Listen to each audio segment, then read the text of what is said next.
Well, the Jaguars did it again. They disappointed the fans when they had a chance to do better. I'll tell you what happened today in a 31-27 loss in Cleveland in just a second on a postcast edition of Locked On Jaguars.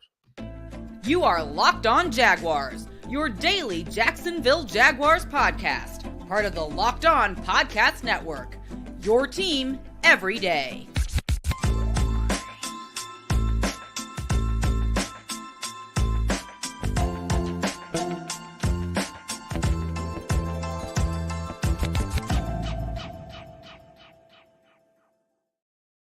What up, good folks? Thank you for joining me, Tony Wiggins, the host of the Locked On Jaguars podcast, where it's your team every day, and we always thank you for making us your first listen. A quick reminder, we are free to subscribe to on our YouTube page that is Locked On Jaguars. Make sure you go hit the subscribe, make sure you hit the like button, and also tap in with that bell to make sure that you always receive notifications anytime we drop an episode. And then wherever you listen to your podcast, when you're sitting at your desk or driving in your car, make sure you tap in to that location every single time so that you don't miss an episode. And I want to give a special shout out to my everydayers, and I really want to give y'all a shout out because listening to me every day talk about this team can be, well, traumatic if you allow it to be.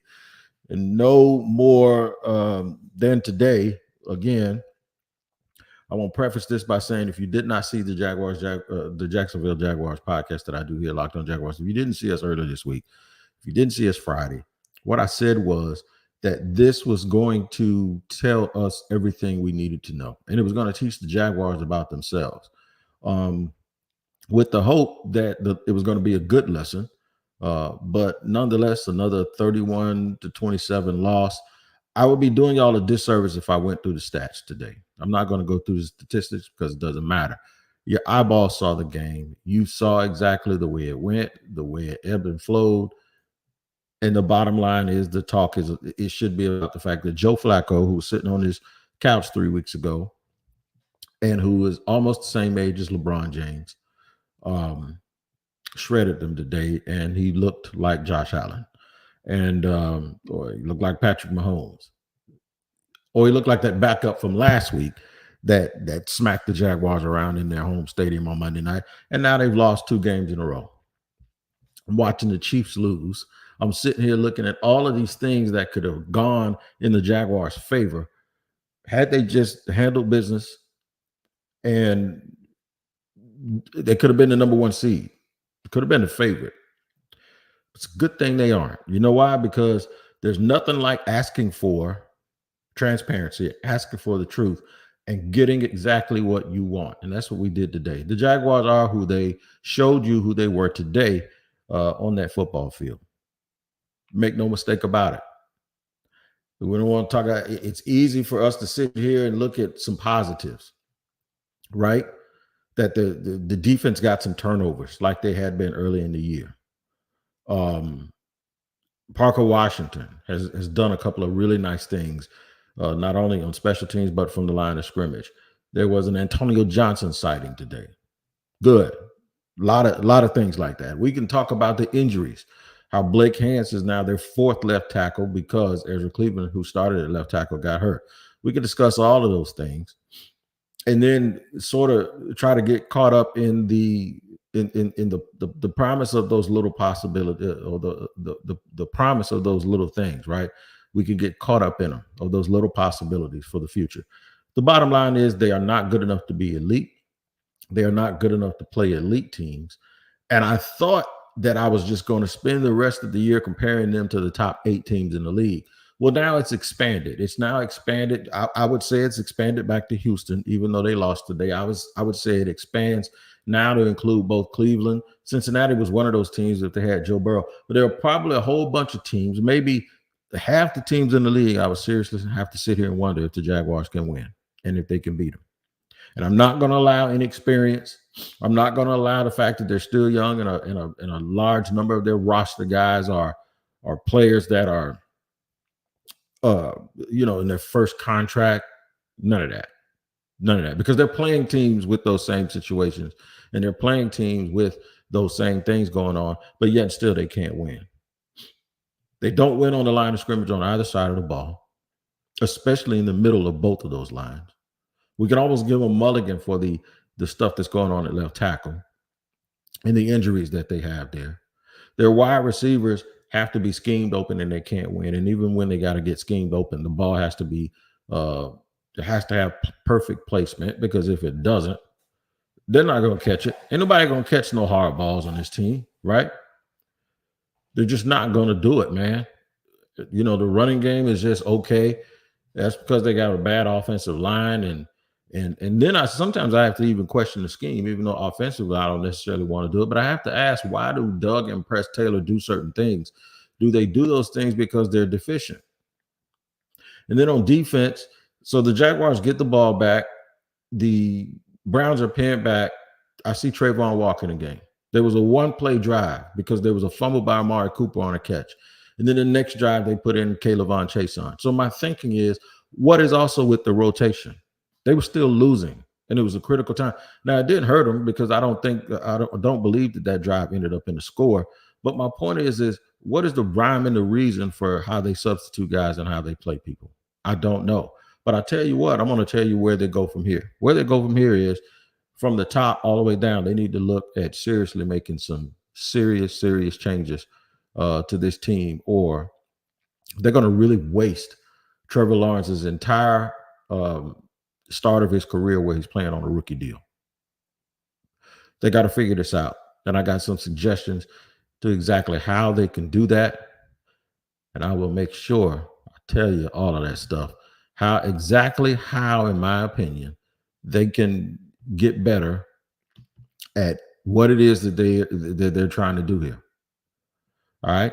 We're going to do all of that. We're going to talk about it in just a second here on Locked On Jaguars on a POSTCAST edition. But first, I have to tell you about DoorDash, man. The weather is terrible here in Jacksonville right now. And if you wanted to go get something to eat, you're out of luck. Okay. Unless you want to get all wet. But I know who's on duty and who could get the job done, and that's DoorDash, man, because they always do it. They're always there for you. They've been there for you through some of the roughest times, and they've always brought you food on time. I know they've done it for me, and they'll do it for you also. I think I'm going to get something from this little pizzeria that doesn't deliver to my neighborhood, but I'm going to get DoorDash to do it because DoorDash is off the chain, man. Look, you can get 50% off of up to a $10 value when you spend $15 or more on your first order when you download the DoorDash app and enter the code LOCKED23. Now, it's subject to change, but listen, 50% off up to $10 value when you spend $15 or more on your first order when you download the DoorDash app and enter the code LOCK23. Subject to change. Terms do apply.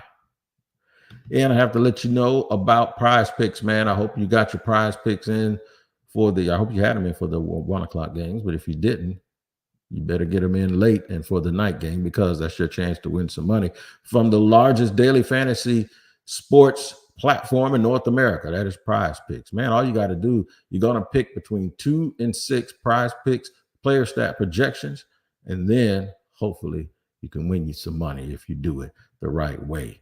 All you got to do, man, is go to prizepicks.com/LockedOnNFL and use the code LockedOnNFL for a first deposit match up to $100. I'll repeat, go to prizepicks.com/LockedOnNFL and use the code LockedOnNFL, all lowercase, for a first deposit match up to $100.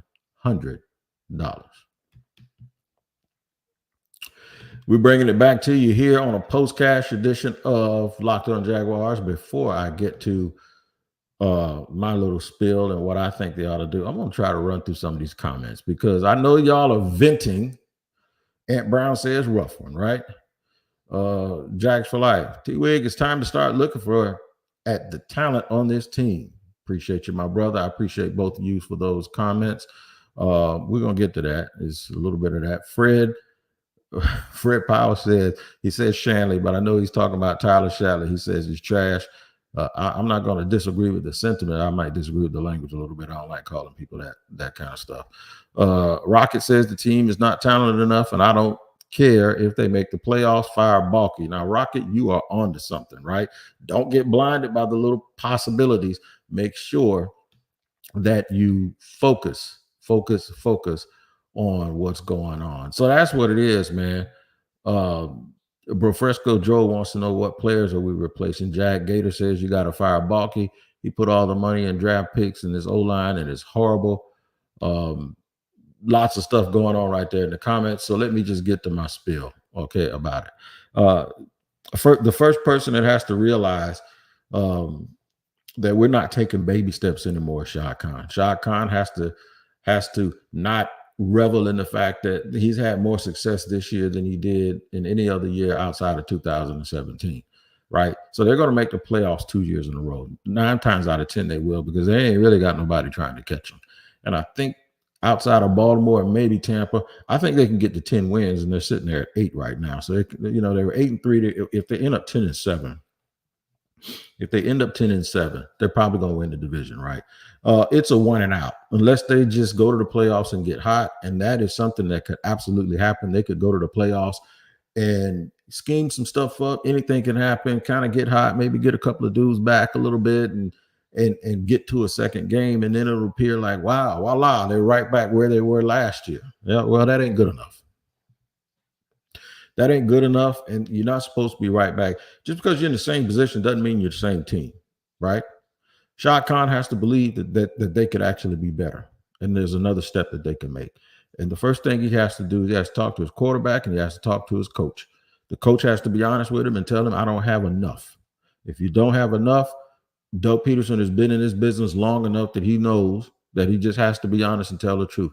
If you're not honest and don't tell the truth, in a couple of years, everybody's going to be leaving here anyway, right? So you might as well be honest. They need more playmakers. They need guys that can win outside. They need one-on-one guys that can play beyond the X's and O's. I don't think they need to invest anything else in Calvin Ridley. They need to just fork over the draft capital that they gave up.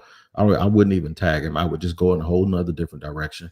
I don't know if it's something psychological about him not playing. And I heard rumors. Didn't really dig into it, but before he got suspended for gambling, there was something going on with him, and I don't know what it was. But maybe it's just that there's no Julio Jones on the other side, and there's no Kyle Shanahan calling plays, with all due respect to Press Taylor or Doug Peterson, whoever's calling plays. So perhaps it's just he was never a number one, and you have to be able to cut your losses and let him go be a number 2 or number 3 receiver for somebody else. They have to get better on the offensive line. They have to get better on the interior of the defensive line. And if they're going to do that, I think they got to move on for Trent Baalke, because they're going to have even less draft capital now. They're picking lower. Do you actually think he's going to do better? They may even look at staff changes, because I'm not letting Mike Caldwell off the hook. Mike Caldwell seems either he has the worst luck in the world, or he's just not a good defensive coordinator, because he gets off. And I've seen coordinators get off for stretches, but he gets, when I say off, I don't mean he gets off. I mean, he gets off like he's not on track, right? And it just doesn't seem like he's able to grab it and get it back going. And I don't know if it's me, but maybe they're banged up, but the players also don't appear to be playing with the same juice that they were playing with a few weeks ago. Do you think that they believe that they're overmatched? I think it's highly possible that that's the problem, that they believe that they're overmatched, that they know they're not good enough. No matter how bad you want to do something, it's like boxing. You want to do it, you got all this hype, you coming into the ring, and as soon as you swing and you miss a couple of times and somebody starts popping you in your face, now you got to like, I bit off a little. I saw a fight last night. A dude bit off a little bit more than he can chew. And sometimes you know it. I think the Jaguars, as much as they want to continue to try to get better, I think deep down inside, they probably know that they're not good enough. I saw a look today, and I'm not trying to be Mr. Conspiracy Theory or somebody who's saying I can read Doug Peterson's face. But to me, I'm going to read Doug Peterson's face right now and tell you, he looked like a dude that looked like he knew he didn't have enough. And that's probably why him going, yeah, Steve, I hear you. Steve Hayes says Trevor wasn't 100%. I don't want to hear it. It's an excuse. It's an excuse. And you're right, but it's still an excuse, because we all know that, right? Doug had a look on his face today like, I ain't good enough. And people wonder why he was going for 2 when he was down. He could have been only down 7 points, because to win a game, you have to not only score the 7, you have to then get the ball back, drive down again, and at least kick a field goal. I don't think he felt he had it in him to score 2 more times with that team he has out there. I think he was getting every single thing he could out of it. He was getting orange juice out of an onion, and he was done. If we don't win it now, we're not going to win it. Same reason they probably didn't want to go in overtime last week. If we don't win it now, we're not going to win it. This team needs an overhaul. They probably need to change schemes on defense. They need to change defensive coordinators, maybe even look at changing the offensive line coach. But they definitely got to change Trent Baalke. They need to go in another different direction personnel-wise, because right now they've fallen and they can't get up. And even if they win a couple of games, they still ain't going to be standing long enough to do any damage. Make sure you check out the Locked On Jaguars podcast, where it's your team every day. We're coming in hot Monday. We're going to start looking at some alternatives in the offseason, some talent. We're going to deconstruct this mess a little bit, because I hope they don't believe that this is just like a figment of their imagination or it's just bad luck. They're just not a very good football team, and there's no way they're going to be able to beat elite football teams with the way that they are right now. Impossible. All right, man, we'll see y'all on another edition of Locked On Jaguars. We will see you guys actually tomorrow, bright and early tomorrow, with an edition of Locked On Jaguars, man, where we're going to bring it, and we have to. Sorry, y'all, they lost 31-27. Like I said, we're not getting into stats because I don't want y'all to think that we're celebrating victories that don't mean anything. See you tomorrow on Locked On Jaguars. Make sure you guys take care of each other.